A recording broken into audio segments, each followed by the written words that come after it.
Today we study about Gauss law and its applications. What is Gauss law?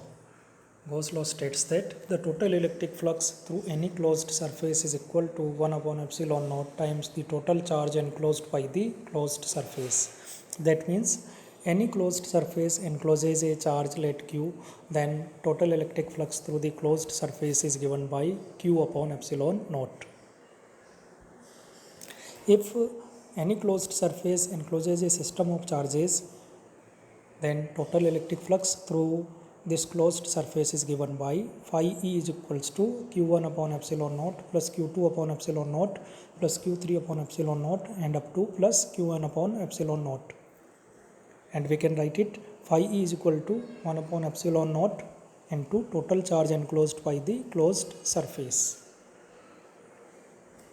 Applications of Gauss law in electrostatics.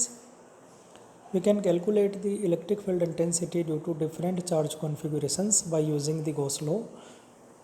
To find the electric field intensity at any point, we have to draw or imagine a closed surface which passes through that point, and this imaginary closed surface is known as Gaussian surface. First application of the Gauss law is field inside a hollow charged sphere. Let us consider a hollow charged sphere. The charge is uniformly distributed on it and its radius is r. And we have to calculate the electric field intensity inside the hollow charged sphere.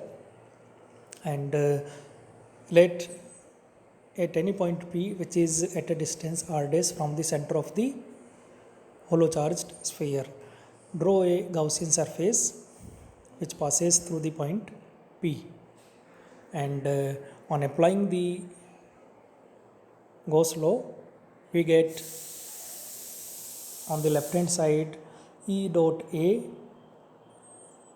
is equal to, on right hand side, total charge enclosed by the closed surface divided by epsilon naught.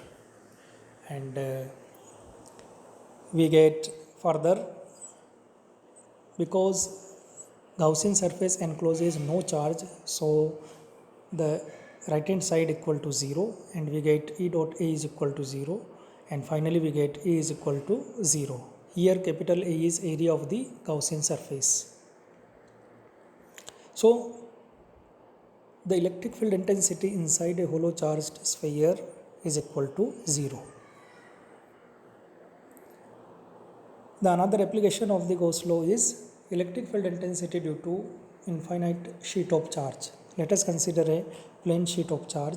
The charge is uniformly distributed on it, and the surface charge density is equal to sigma.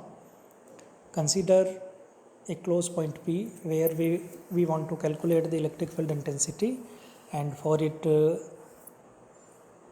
imagine a closed surface which passes through this point, and this imaginary surface is a cylinder. It has two end flat faces and one curved surface. The electric field intensity due to plane sheet of charge is normal to the two end flat faces and parallel to the curved surface. So the contribution to the total electric flux by curved surface is equal to 0, and on applying the Gauss law, we get on the left hand side E dot A plus E dot A is equal to the total charge enclosed by the closed surface divided by epsilon naught, and on right hand side the total charge enclosed by the closed surface is equal to sigma A. So we get twice EA is equal to sigma A upon epsilon naught, and finally we get E is equals to sigma upon twice epsilon naught, and in vector form we can write it E is equals to sigma upon twice epsilon naught r cap. Here r cap is a unit vector normal to the sheet directed away from it.